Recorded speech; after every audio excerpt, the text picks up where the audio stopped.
Welcome, guys, to the Abios Grand Tournament. This is the top 16 players single elimination tournament. We will be seeing a lot of good players here. I'm sitting here with Sotl. How are you doing, man? Yeah, I'm doing good. Really excited about this tournament. This is probably the highest overall level of player pool that I've had an opportunity to cast. So I'm just really looking forward to some really high level matches today. Yeah, we have some incredible players here who had been in the top 16 in Blizzard like twice even. So top 16 BlizzCon qualifiers. So we have Gaara, Orange, Firebird, Hoi, RDU, Powder, Kaldi, PhoneTap, Thais, Ecop, Roger, Cypher, Neria, Tom602229, and Stansivka and Ostkaka. So a lot of good players. But more importantly, what is Abios? Because this is our sponsor here. This is the organizer of the tournament, and Abios is a go-to place when it comes to esports. It's a calendar. It's real-time up-to-date when it comes to matches. You can check schedules. You can check results there. It's like a global calendar, and it has 10 games. Recently, it also was adding Smosh Bros. So if you're into fighting games, you have the two. You have a Firefox and Chrome extension. So yeah, basically, just check them out. And also remember, when you tweet about the tournament, use the hashtag AbiosGT, so like Grand Tournament, and then you have a way to be featured on stream, and also we're participating in a giveaway. And yeah, basically that's it. Yeah, really exciting stuff. Abios definitely looking like it'll be a big tool for the esports scene going forward. So definitely if they're willing to get involved with big tournaments like this, like it's win-win, right? You have a great utility and someone that's involved in putting on great shows like this for you guys to watch. So look out for Abios moving forward. Yep, definitely they're up and coming. And you can also use some comments in the Twitch chat. So !bracket, !giveaway. Wow, that actually works now. Yeah. Then !extensions and Firefox, Chrome, and of course, if you want some tournament informations, then !AbiosGT. And that's it. First match will be Gaara versus Orange, and we have some really interesting lineups. And I'm really saying that, right? Yeah. Because, you should say that. It's because it actually is weird. You have mirror priests. Yeah, really interesting. I think Gaara is known as a bit of a priest player long term. It's definitely been one of his pet classes, even when the class wasn't particularly good. So no surprise now there are a couple of really highly viable builds of priest. Both the Control Priest and Dragon Priest have been showing good results recently. No surprise to see him favor bringing the priest, because we know that it's a class that he does favor. Orange, not so much. I know whether he's a priest fan in the long term, but slightly surprisingly to me, he's bringing priest as well. So that's true, and both bringing druid and priests. Mm-hmm. But there's a difference in the third class. Gaara is playing warrior. I would like to say that he will not be playing patron. Okay. I'm kind of like, when I think about Gaara, I'm not exactly pinning him on patron. Okay. Usually I see him like using decks that are not exactly, like cookie cutters, right? Right. And I would say he would be bringing some contra warrior, I would say, okay. Right? And then we have Orange with mage. And I know he loves the tempo mage in general. So. Yeah, Tempo Mage as well has had a bit of a big comeback in the recent BlizzCon Top 40 events, both for NA and EU. I think NA more than EU, it was really popular. Several players brought it back with slightly different builds in terms of whether they were running secrets, which secrets they were running. The Ronin inclusion was controversial for some players as well. But yeah, if it is Tempo Mage, no surprise to see that coming back, because that does look like a particularly strong deck right now. Yeah, that's true, and I'm really curious what will be with which class will they be opening the tournament, because that's something like in Conquest, some people actually argue there's no difference, right? There's slight difference if you have plan in your lineup, if you like target one class, and you don't want to show your strategy. An example, then you choose the class which is focusing on that the least, right? When it's just not showing as much cards that are targeting one class, like out of the ordinary, right? So you don't, example, start with a druid which has, let's say, Ooze and a Harrison Jones. Right. So there's some differences, and when the metagame goes, it's more focused. When we know that we can target something, then decks are also getting more refined. I'm really curious what will be the decks of the players today. Yeah, I think just following that lineup, like the concealing information point, I think maybe the most important thing to conceal in either player's lineup is maybe Orange's Mage, because Mage is probably the most flexible deck that we have picked in these lineups. You know, Priest can be control or dragons, but they're both kind of the same thing. They're just slowish, grindy control decks. You know, Druid, you can have a few techs in or whatever, but it's generally just Druid. You know what Druid does. But the Mage, you know, Mech Mage, Tempo Mage, Freeze Mage, they're all kind of viable options that you could bring to a tournament. So if one of the players is looking to protect information, I would imagine that would be Orange trying to protect his Mage. Probably, especially if he's playing Spellslinger as an example. Right. I mean, I wouldn't be surprised if he's bringing those. First of all, they're cool creatures, 3 mana, 3/4. I mean, those are decent, right? Which is also interesting because when we saw Spider Tank, everyone was like, wow, power creep. Yeah. Right? Everyone was bringing out the pitchforks and, you know, just try to burn the developers. But when we think about the game, 3 mana, 3/4, like a basic, like with no death rattle effect, like a vanilla minion, is not that impressive when you think about it, right? And it's mainly because there's so much form damage sources. Death Spites, True Silver Champions. I mean, the Pulse Shredder is like the best minion in the game right now. So there's a lot of 4 damage sources which basically just deal with the 3 mana 3/4, and that's not that much of a tempo gain as we would like to think of in the first place. I mean, Hearthstone is generally different from other TCGs or CCGs you play, so not everything can be related between, like, you know, let's say Hearthstone, let's say Magic, right? So yeah, it's kind of different. But I like Spellslingers, and they bring a lot of excitement to the tournaments for the viewers and for the casters. So hopefully we'll be playing those. Yeah, Spellslinger has definitely sort of upped the variance in the Mage deck. I think the name Casino Mage has been coined recently, just because between like Flame Wakers, Arcane Missiles, Spellslingers, Unstable Portal, like absolute nonsense can happen in that deck sometimes. So I bet everything on blue. Yeah, exactly. It's a really entertaining deck to watch sometimes, but it can be a frustrating deck to play with and against sometimes, just because of like the level of variance between a bad unstable portal and a good unstable portal is just so high. Yeah, that's true. Really looking forward how we'll be going. I mean, I like the classes which, when I'm a viewer of the, let's say I'm just watching a tournament, I like the classes, I like the decks which are bringing some really unexpected stuff, because I want to be entertained, right? But when I'm the player, I'm kind of like not exactly fond of it. But yeah, right. There's a really thin line between, you know, being a totally random game and between a entertaining and still competitive environment. Sure. Just talking about like new and interesting and unexpected things. Now we've had a little bit of time for the TGT dust to settle. How do you feel that it's done in terms of you know, progressing the game, changing the meta, that sort of thing? TGT kind of surprised me because I was hoping that Inspire mechanic would be more used than it would be than it is right now.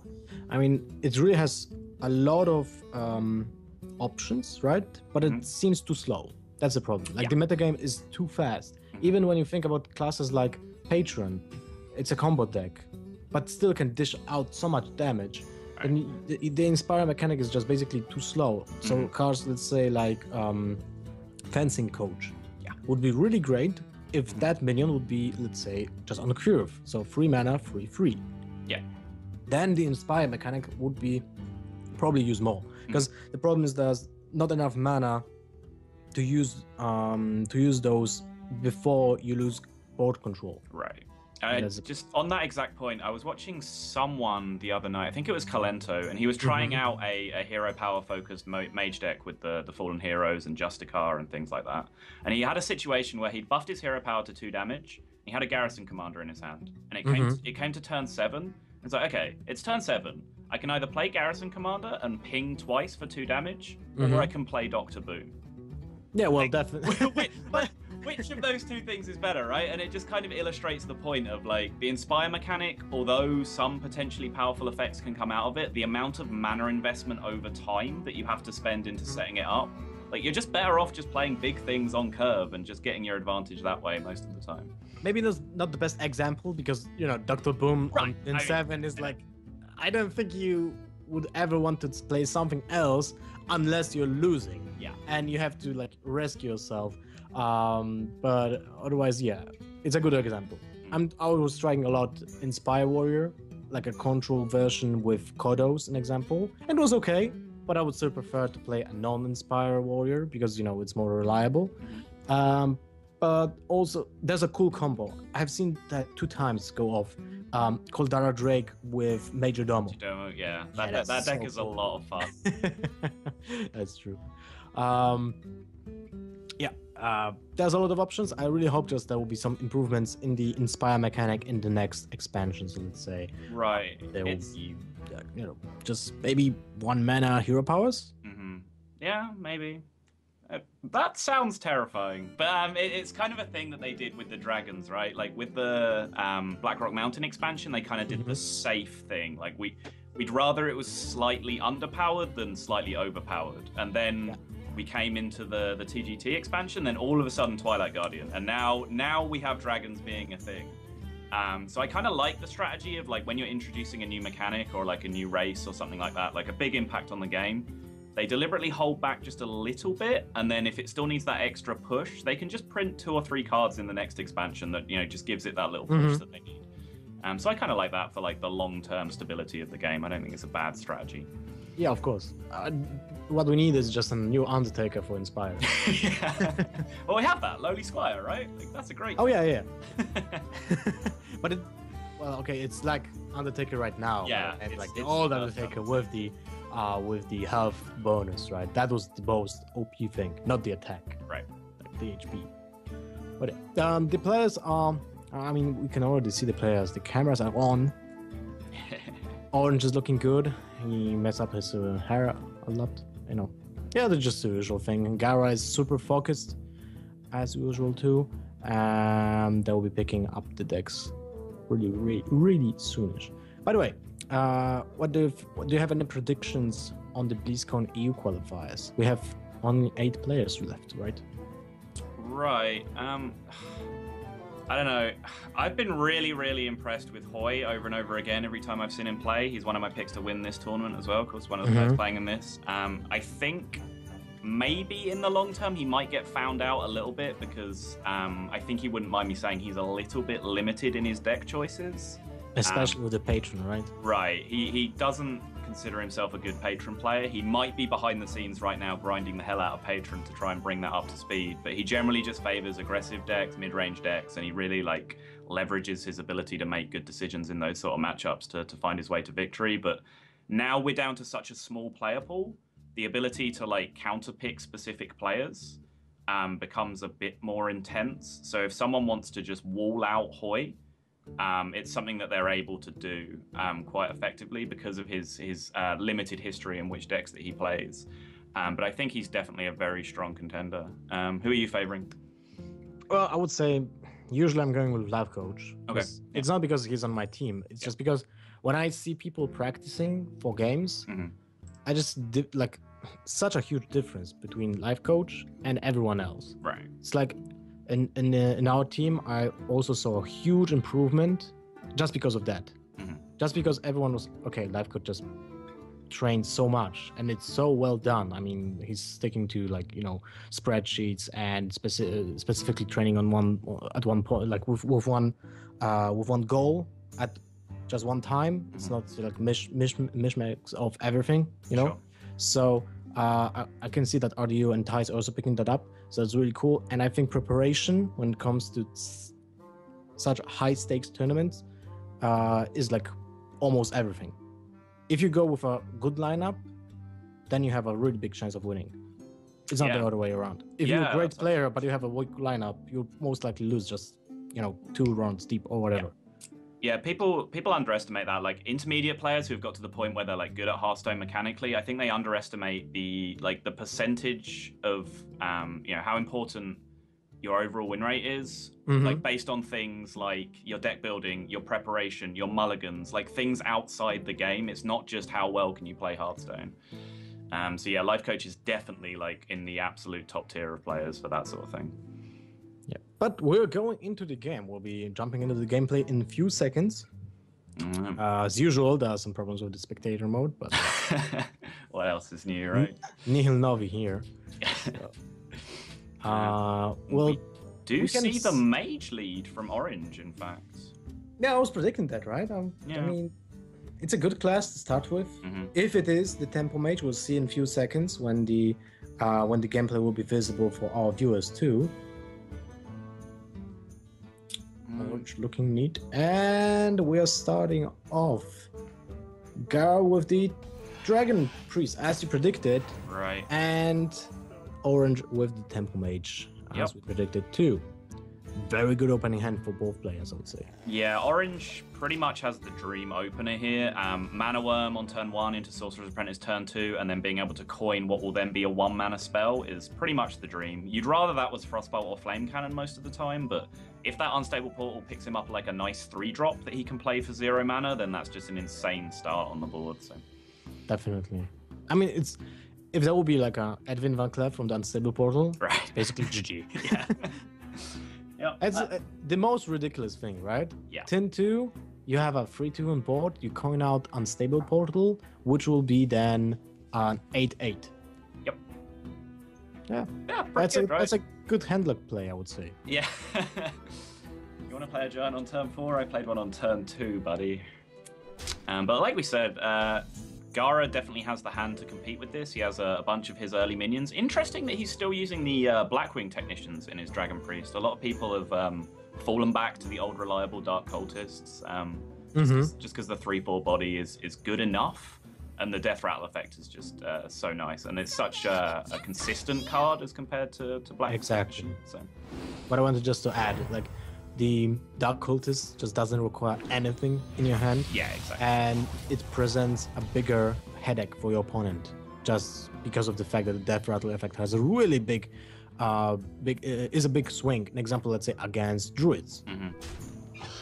Yeah, so we see the casino has begun, and he's rolled into a one-eyed cheat that he's going to choose not to play here. And I like that, because playing it gives the cleric a nice trade on the board, whereas now it kind of has nothing to do.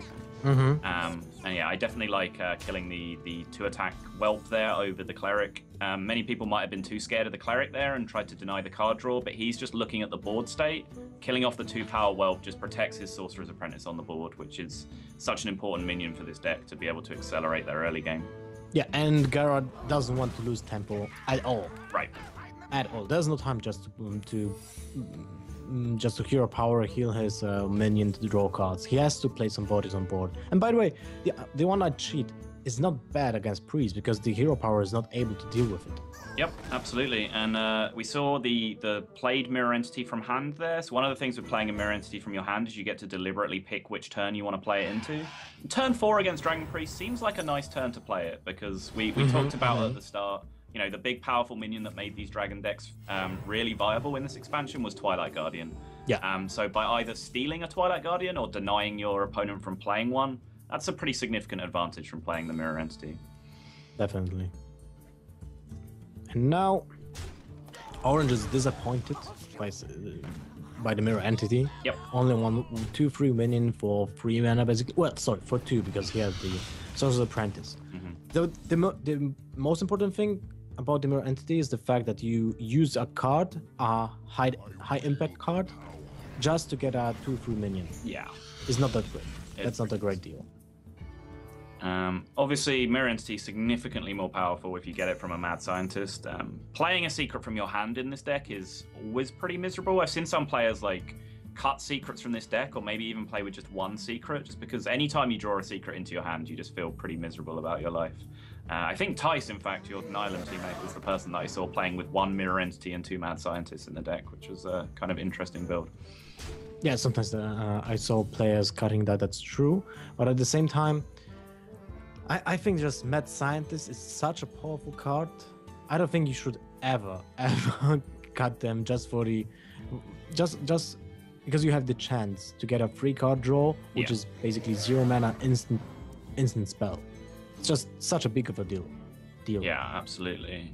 How do you feel about the Drake this turn from Gaara? Because he had the option to just Blackwing Corruptor down the Mad Scientist, but I guess he was afraid of the Mirror Entity proccing, because that would have given him an immediate 5/4, just because of the way that the Battlecry effects work in this game.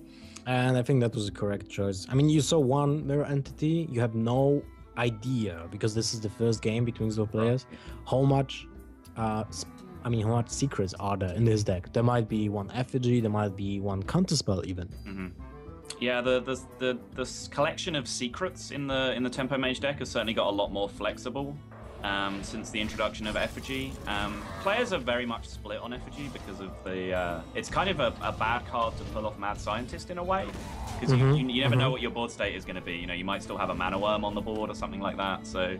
it's a bit awkward sometimes, but if you do get it down and then drop Antonidas or something, it's just immensely powerful. So. Yep. And by the way, look at Orange's hand. Antonidas into Ronin. I mean, Ronin is really slow. Yeah. But when you have Antonidas in your hand already. Yeah.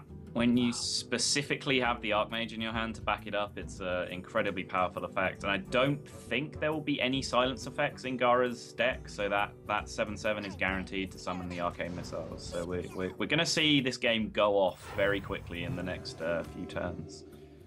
Yeah, well, the one Shadow Word Death will kind of help here. Wow, that's a great pickup for Orange. I mean, you won't play anything... you won't play Antonidas before Ronin will die, basically. So that leaves, let's say, turn 9 the earliest, right, for Antonidas. So the Piloted Shredder is a really great pickup if the Antonidas doesn't get killed. Yeah, absolutely. And he chooses to trade there. No need to be aggressive. I think correctly here, Orange is identifying that with this hand, he can actually win the long game here. So just trading and preserving the value of his Drakes on the board is definitely the right play there, instead of just pushing outright face. And Gaara's every single time he's on the back foot. Oh, God. Is that good enough to stop you playing Ronin this time? Nah, I don't think it is. Play Ronin. You don't even have to trade here. You just go face. Yeah, I like it. I mean, the point of Ronin is him to die, right? Yep. So, you're playing an 8 mana 7/7 just to die. That's how powerful getting 3 Arcane Missiles is, apparently. Only in the situation when you have Antonidas in your hand. Yeah. If there would be no Antonidas, I would say you can trade. Yeah. But, yeah. And Orange agrees with you, picks up the face damage. We do see a little bit of a punish here. No, Holy Nova doesn't actually change too much. It lets him save the Shadow Word Death now for the Antonidas that he probably expects is coming if he wants to go that way, but using the Shadow Word Death is a full board clear, so he might choose to favor that direction instead. It's tough to say. I think when you see a Ronin played like this, you are immediately terrified of Antonidas and how you intend on dealing with that. So if he uses the Shadow Word Death here, how does he deal with the Antonidas on a later turn? Yeah, there's no way to deal with those, and that's a really big headache. Yep. I mean, you can get the dream, right? I mean, literally the dream. Right. Nope. Yes. Laughing Sister. There was one. Oh, look at that. Spellslinger. Hey. Nice to see you, buddy. We're not ready to go off with Antonidas yet. He has a pretty clean kill on the Ysera using the Flame Cannon, possibly in combination with the Flame Waker if he wants to. And again, he just has so much value over the long term here that passing up this 7 damage to face just doesn't even look that terrible right now. I think the long-term advantage of leaving a Ysera on your opponent's board is probably a greater risk than missing out on this face damage right now. Yeah, I think you can... I mean, the Spellslinger is a cool card, but what if you give your opponent a silence? Or a Poison Seeds? Or a Poison Seeds, wow. Yeah, it's a discussion that I've had with a couple of other players about Spellslinger, about whether it's really right to play it when you're significantly ahead. It's one of those, how do I lose this game sort of situations. And Spellslinger can introduce worlds where you do lose 1 games. Really, really weird situations that will happen very rarely. But I think most of the time, just when you're ahead and you're pushing for pressure, I think valuing just having the 3/4 body is probably right. Wow, the Shadow Word Death is really painful here. I mean, the problem is the fact that you already gave up a creature for that. Right. He was trying to find some way to fight for it on the board using the Ysera, but it just turns out that it picked up even more value before he was forced to use the Shadow of Death. And now here we go. The fact that he's delayed all the way until turn 10 here as well, you know, he just... Yeah, wow! there's no way. I just wanted to say that there's no way Gaara can make a comeback here. There's literally no way that Priest can make a comeback in this situation. I mean, even if you have mind control, you use your whole turn just to get the Antonidas, then gets just pinked and fireballed into the face, and you just lost the game because you getting damage at the same turn. So yeah.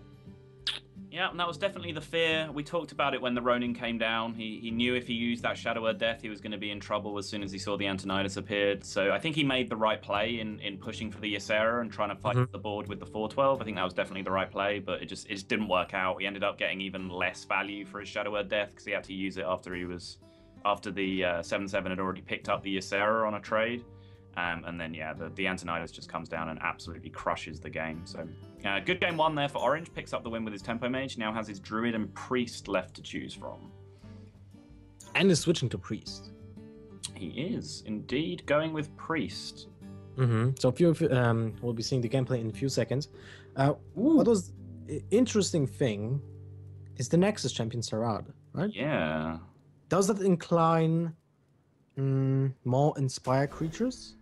Yeah, it's very possible. I've been watching Zetalot play a lot of Priest recently, and I saw him messing around with Inspire, with Kodo Riders and cards like that in his deck. I suspect that... Oh, wow, it's just Dragon Priest. He's playing Twilight Guardian. So he's just playing Nexus Champion Sarad in Dragon Priest. That's really interesting. You have any thoughts on that, Lothar? It's cool. I mean, you have to drop something... What are the 5 drops in your Dragon Priest? Azure Drakes and Black and Corruptors. And sometimes Vol'jin. Yeah, and he had the Vol'jin in the open hand already. So we know that unless he dropped like the basic 4 cards that you have to use in Dragon Priest, you're playing 6 5 drops. Right. Seems like a lot. Seems a lot, first of all. So I would say you can cut a really high end game minion, like let's say Nefarian, Ysera. Sure. It's really hard to tell.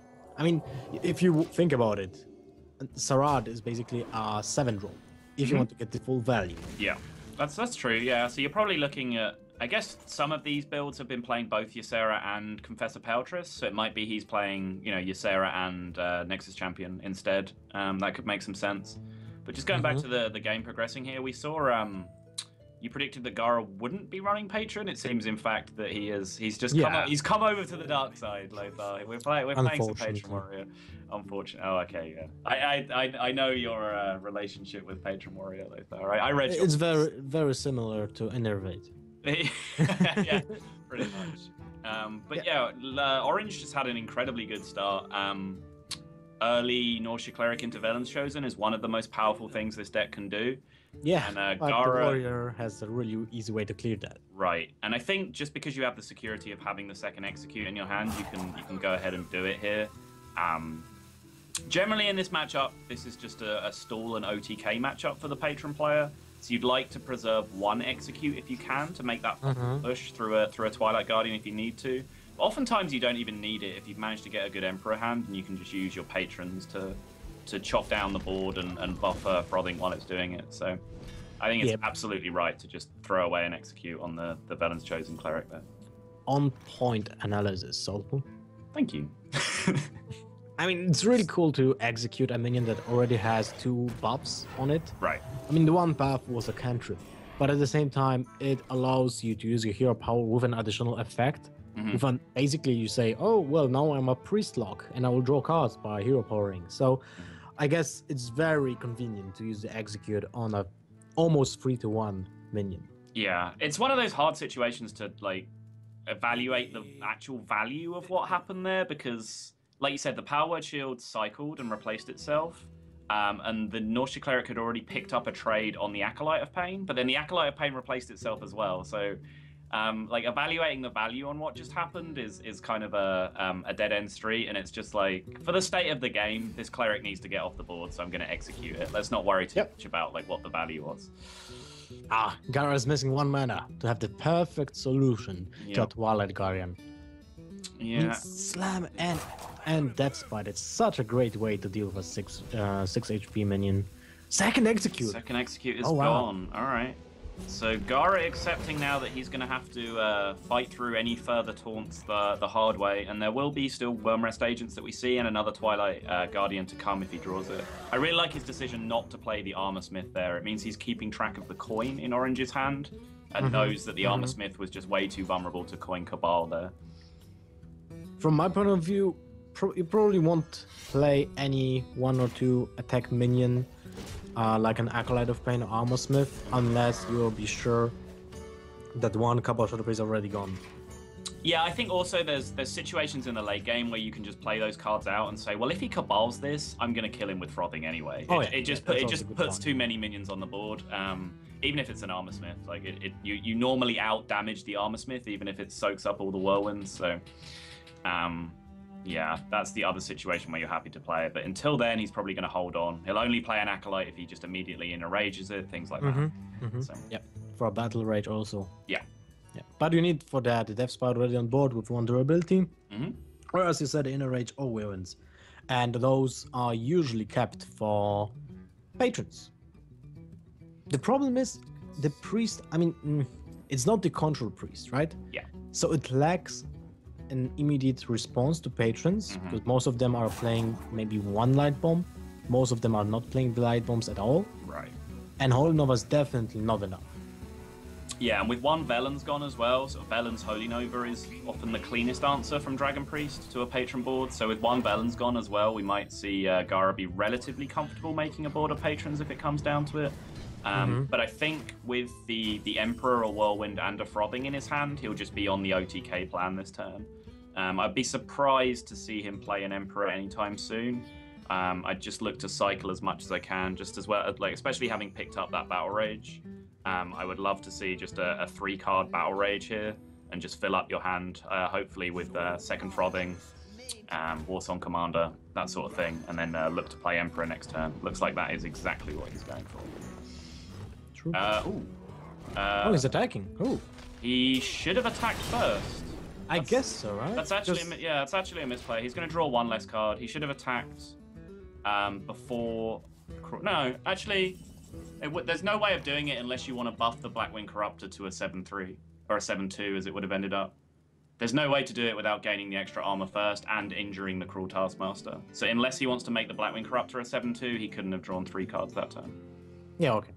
Yeah. But still, there's an argument to doing that. I would value 1 extra card in Patron Warrior over 2 extra damage from a minion, personally. And now the Armor Smith also dies to Holy Nova, which is also a big deal. Yep. So definitely not something we can call an outright misplay, but I think valuing the extra card may have been valid there entirely. Yeah. But a great hand anyway. He's only lacking 1 card, the most important one, as Reynard would say.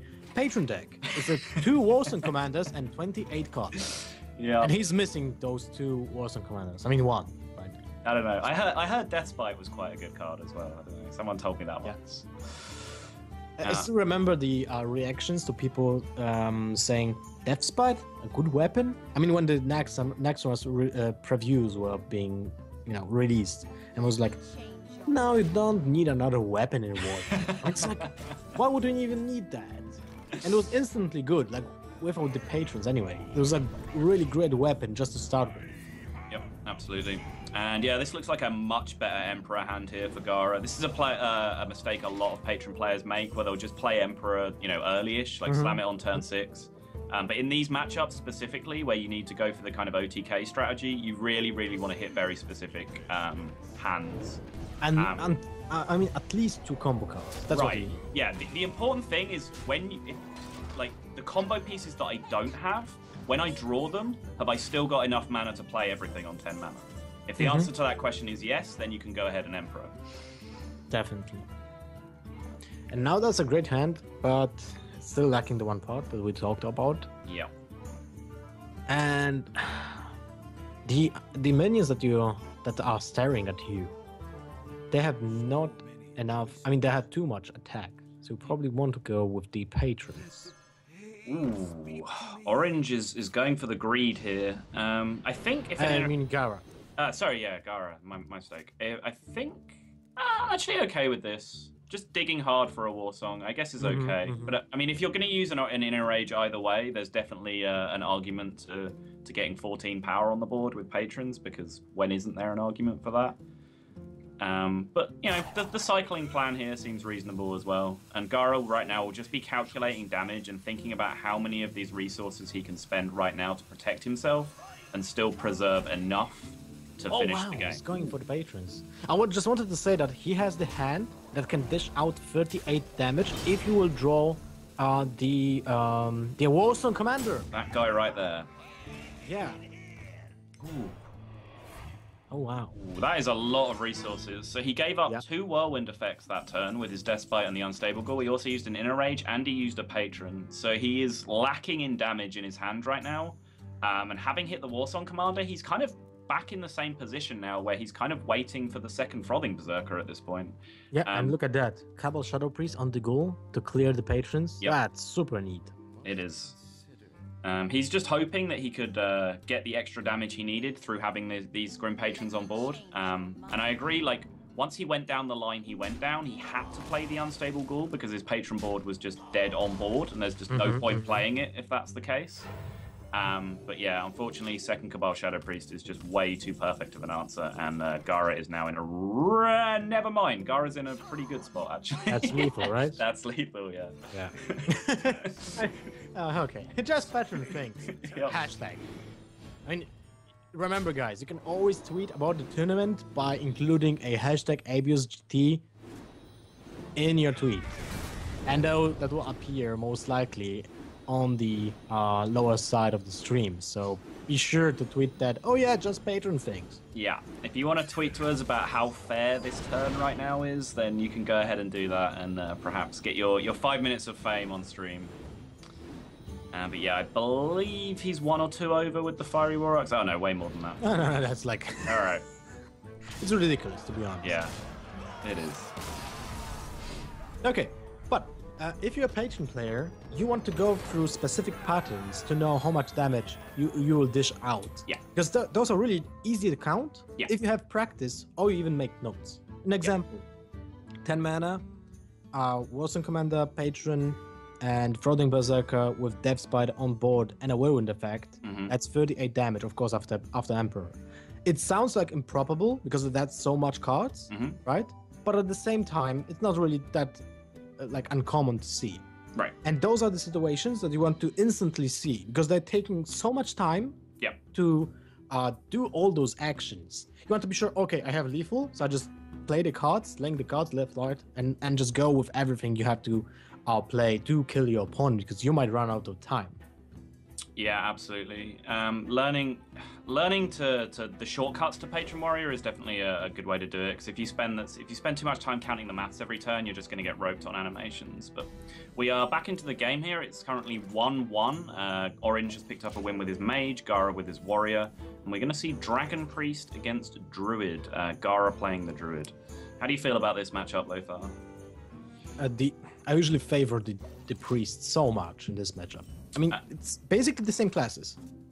Sure. But there's no innervates in Priest, but there's a lot of healing on the side of the Priest, and that's the problem for the Dragon player. I mean, for the Druid player, because usually how you want to deal with creatures is by dealing damage, and if one creature has like 8 HP, how do you do that? Right. Druids tend to struggle with really big tempo swing turns. Things like Fire Elemental can be enormous against Druid. Just something that comes on and replaces a big minion with a big minion of your own. And we see, of course, the Dragon deck famously, Blackwing Corruptors, is that exact sort of effect. And if you can swing the game and just put Druid behind on one turn, then Druid is not a deck that likes to try and climb back onto the board. They just want to be effectively trading every turn or just pushing damage to face and setting up for a combo. But it's interesting. I think like the original way that Priest always beat Druid is Blademaster Circle early. That's not an option that we see in this deck. So do you favor Dragon Priest more than Control Priest against a Druid? Or? Definitely, because the Control Priest is usually rewind. usually relying, as you said, on the Injured Blade Master with the circle, or the other option includes also the circle, but takes the second part of the combo with Aukenai. I mean, that's the second part of the combo, which means really easy comeback against the Druid minions, because most of them have 4 HP or just easily killable by the minions you have on board, or hero power with the Aukenai. And when you make that comeback and you don't die the combo, then you're probably good. Right. But Dragon Priest is relying on big, heavy-hitting minions, and that's what Druid has problems the most with. Right? Indeed. Early game, I think, definitely favoring towards the priest right here. Orange again has got the 1-drop into Velen's Chosen, which is just such a huge presence on the board early. We do see a keeper in Gaara's hand. It looks like he's trying to decide. I guess his only other option is just playing an on-curve Shredder here, but it just seems like silence is just the obvious option here, right? Yeah, I think so. One important thing that we didn't talk about, we saw that the Dragon Priest player didn't have a dragon in the opening hand. That says a lot about the possibilities of the future of turns, but you have to take into account that the dragon can be drawn.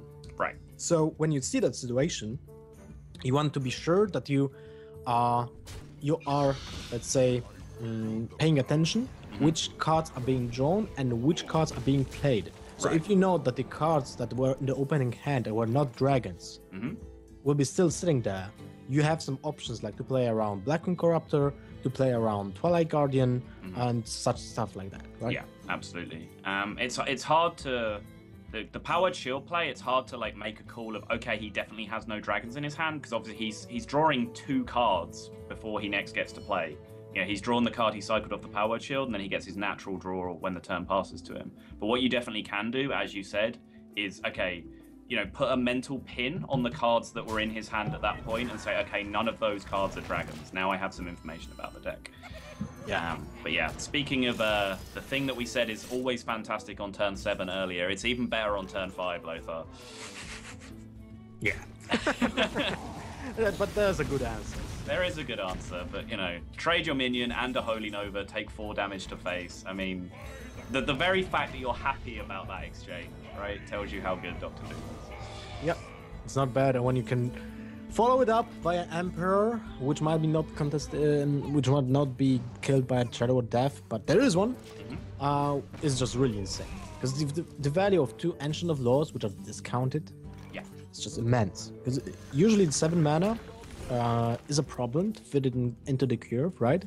Like odd numbers are not really well designed to combo with other cards, but in this situation you have an even cost for the cards. So you can, example, play Swipe with the Ancient of Law, and that's really important. Yeah, or even just, you know, if you're holding combo in your hand and you just need pressure on the board, turn 10, 6 mana, Ancient of Law, top deck a Shredder, dump that out there as well. Just so much pressure on the board for combo next turn. But Vol'jin was a really, really important pickup from Orange there, just to stay competitive on the board for 1 turn. But we see Gaara's hand is just stacked full of value right now. That 3 mana Pilot Shredder just helping him to maintain tempo here. Definitely. The problem with the Priest right now is the fact that it doesn't really have that much card advantage, and you have to rely on producing that by Cabal Shadow Priest, by Ysera. Ysera's a pretty good card for generating card advantage, right? Yeah. I love the face attack here. A very big number of Ysera cards. You know, Nightmare and Ysera Awakened specifically, and then even Twilight Drake. What's the card called? No, it's not Twilight, is it? Emerald Drake. Emerald Drake. Yeah, the 7/6. Again, that's a very aggressive card. So, although Ysera is classically considered a very control card and it's seen in slow decks, when you get it on the board, you are quite often in a position where you can start pushing. And with his opponent at 13, with 7 power on board, he's in a position here that he can try and race a Druid, which doesn't often end up well, but he may be able to force some trades here from Gaara. That's a very good point. But still, he has such a huge hand. Now it's just he has to find a way to use that, you know, in a good way. Yeah. I mean, Pilot Shredder probably the best option.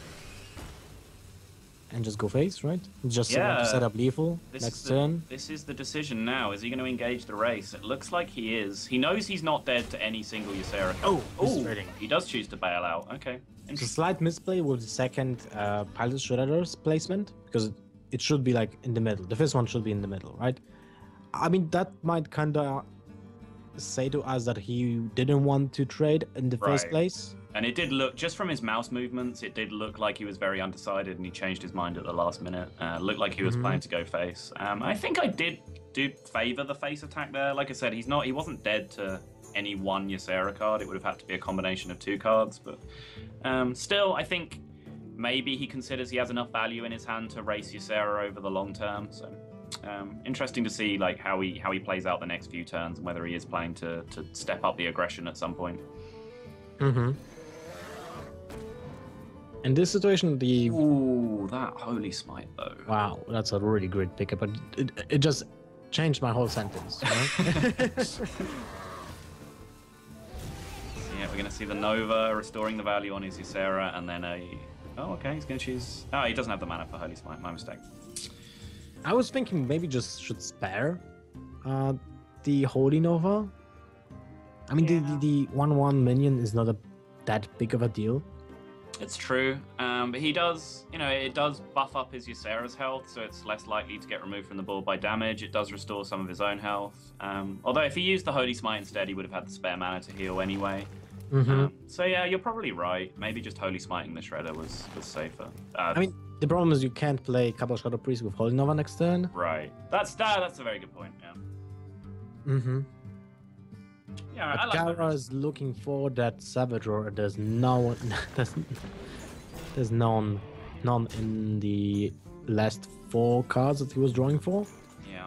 That's really unfortunate for him. Ancient of War here, he should feel pretty comfortable with. He's seen One Death, he's seen Vol'jin, which are the 2 best answers to Ancient of War. But with a hand that's starting to fill up with Ysera cards, you probably expect your opponent to have a decent answer like Dream. But Nightmare will have to do here. It's not perfect, but it gets the job done. Yeah, and Gaara's giving up here. I mean, no wonder. Like, yeah, the amount of minions that this priest is just dishing out every single turn. Yeah. How many games do you win where Ysera has been stuck on the board for 4 turns, Lothar? I don't think it's too many, right? I don't think so. No. Like, even Nightmare is making such a huge difference there. Yeah. Because you can just stack up so much damage. It's insane. By the way, Nightmare is actually really good when you're playing Priest, because it's kind of comboing with your Shadow Ward Death, right? Yeah, absolutely. In that situation, of course, we just saw it used just to push through enough, and Gaara basically played that Ancient of War as his last Hail Mary to try and get some value on the board, and when it got dealt with so cleanly, he just pieced out of the game, which I don't blame him for. So Orange now goes out to a 2-1 lead, and we see him trying to pick up the win with his final deck, which is now Druid.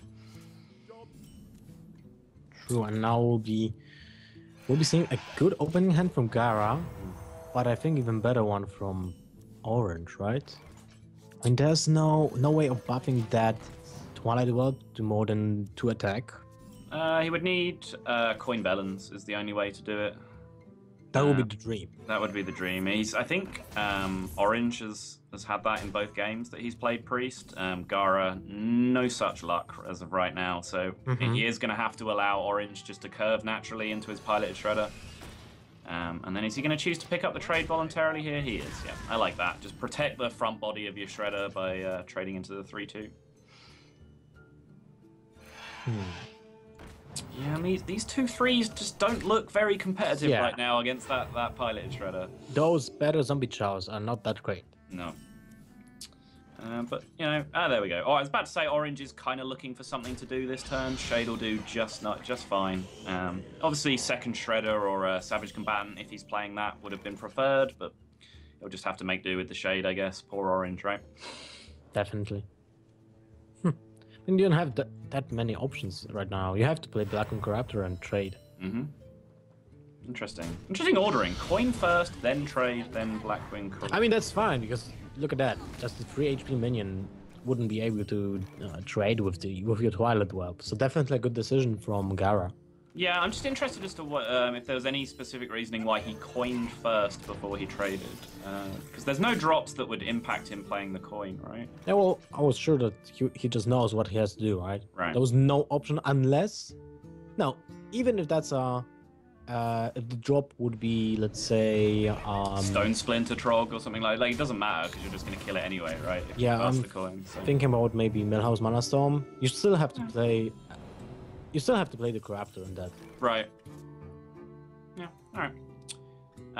Wow, Orange is drawing quite nicely off the top of his deck right now. It looks like he's going to see if Keeper of the Grove has any merit here, but even then, I don't like playing the Keeper too much, just directly into a Priest turn 6. Just seems like a good way to let him come back onto the board.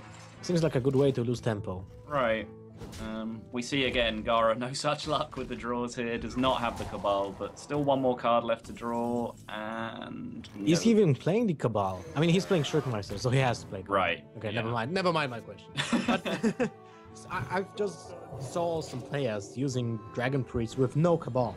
Yeah, it's definitely a possible build of it. There's a lot of different ways to build it. What's the 4-mana 3/5 buff guy? I forget its name. Oh, you mean the Dragonkin Sorcerer. Dragonkin Sorcerer, yes. Some people play that, some don't. The choice of like Ysera versus Paeltris, whether you run the Shrinkmaster Cabal combo. I've even seen Zalot play the deck with Orkney Circle combo in it as well. So a lot of people testing out different ways to play the deck. Definitely. Interesting turn here for Orange. Azure Drakes are scary minions, so you generally want to take them off the board. He has a number of ways to choose to do it. You probably want to sacrifice the Keeper before he will draw that Cabal, because you already had value from it. Right. So why don't get the additional value and just play, not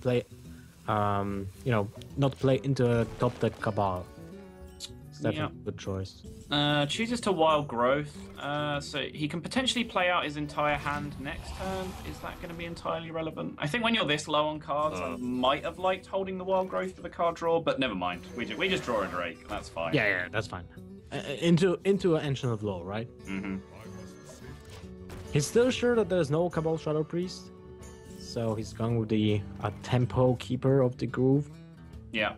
I think having not played that Keeper of the Groove. Never mind me. I think having played that, not having played the Druid of the Claw for so long, I like being aggressive because he has so many good draws right now in terms of damage. You know, Second Swipe, Savage Roar, Force of Nature, all of these things start to represent a ton of damage when you add them to the charging Druid of the Claw over a couple of turns. I was wondering if maybe it's correct to just play second Light Bomb and then the Taunter.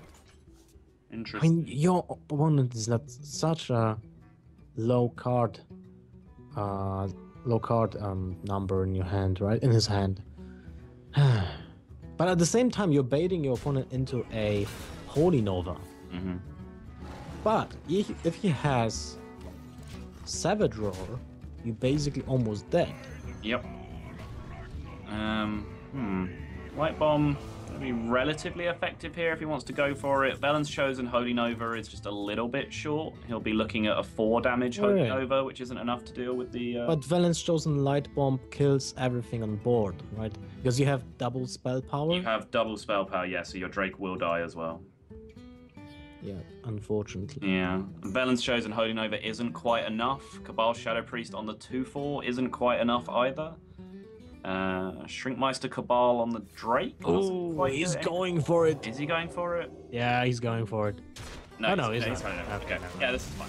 This is fine. I think this ends up being the best play, for sure. I think that spell power should buff the healing from Holy Nova and other spells like that. Right. Technically, it's spell damage, right? So, like, auxiliary effects of the spell power don't work because it's... I don't know. I read the justification for this somewhere and it made sense to me once. I don't know. It was a long time ago. Yeah, Gaara is not happy with how it's going.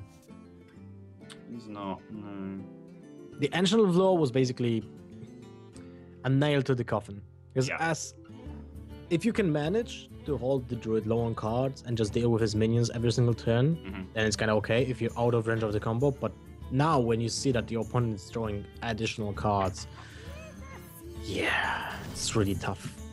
And he dies next turn, so... Yeah, there's just no way out of this for Gaara. He'd have to clear the board, heal for 5. It's just not a thing that he's going to be able to do with the resources that he has. He needed a dragon and Twilight Guardian. Yep, pretty much. And Orange, look at that. Orange is going toying with Gaara. Flag out with the shades as he plays Force of Nature Savage Roar here to seal the series. Orange will be our first player through to the second round with a huge 3-1 victory and going out in style, Lothar.